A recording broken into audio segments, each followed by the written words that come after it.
You know, I've interviewed Senator Bob Bennett, and he actually referred to your father. Your father, Rex Lee, is that correct? Yes, he was my dad. And what position did he hold in government? My dad was the Solicitor General of the United States under the Reagan administration. It was his job to serve as the chief advocate for the United States government before the U.S. Supreme Court.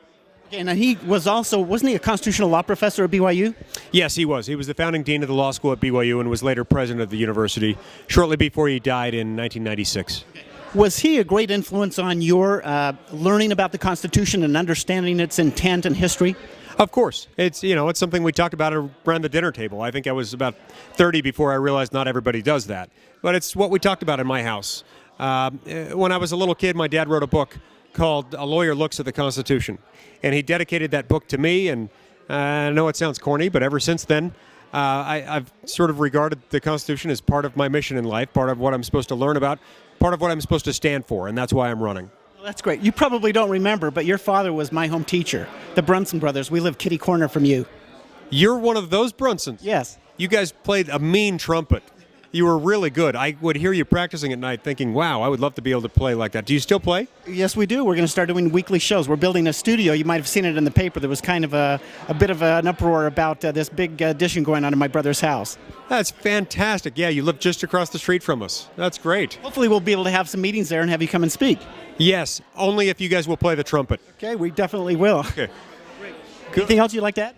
I'd like to add just the message of optimism. This is something that is realistic, it's doable, it's achievable. If we as citizens will team together and we'll decide that it's time for our government to change, that it's time for our Congress to stop doing more to live up to the oath to the Constitution than simply point across the street to the Supreme Court and say, we can do this because those guys, those people in robes across the street at the Supreme Court said we could get away with it. There's a big difference between being true to your oath to the Constitution and doing whatever the courts will put up with. That's what I want to stand for. I will restrain my own power as a member of the U.S. Senate, and I will do my darndest to make sure that other senators do the same thing. That we recognize that just because we can exercise a particular power and the courts will let us get away with it, that doesn't mean we should do it. We have to start rolling back the government. We'll do that. As we do that, we'll restore liberty to America. Do you think as a U.S. Senator you can help some kind of a national campaign to help people, all citizens of this great country, become more aware of the Constitution and the rights that they have? Yes, absolutely. And I started a movement in Utah about a year ago, starting to give speeches around the state about the Constitution. We formed a group called the Article I Society, and the group's purpose was to help educate people about Article I, Section 8. If every American would simply read Article I, Section 8 of the Constitution, and read that together with the 10th Amendment, that by itself would change America. Because when people read the powers listed in Article I, Section 8, they realize they're not unlimited. They realize that they're pretty basic.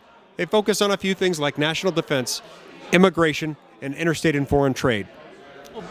And not everything else. They don't have the power to redistribute wealth. They don't have the power to bail out failing banks and auto companies and nationalize our healthcare system. That's great advice. And you know, as you know, the Declaration of Independence is connected to most pamphlets of the Constitution.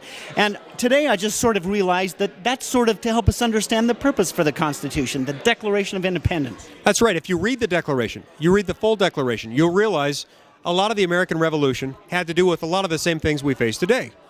Had to do with an oppressive national government that didn't respect our laws, that was slow to respond to the needs of the people, in part because it was so distant from them. And it taxed us too much, and it regulated us too much. So that sounds very familiar to us. Now, the answer today, fortunately, is a lot easier than the answer they had to face back then. This is a revolution that need not be fought and should not be fought with the sword and the musket. It doesn't need to be. That war has been fought, and we won that war. All we have to do now to reclaim our future is just return to the document that created the federal government to begin with and vote accordingly. Vote according to those people that you think will stand up for the Constitution and will recognize the necessarily limited powers that Congress has. That's what it takes.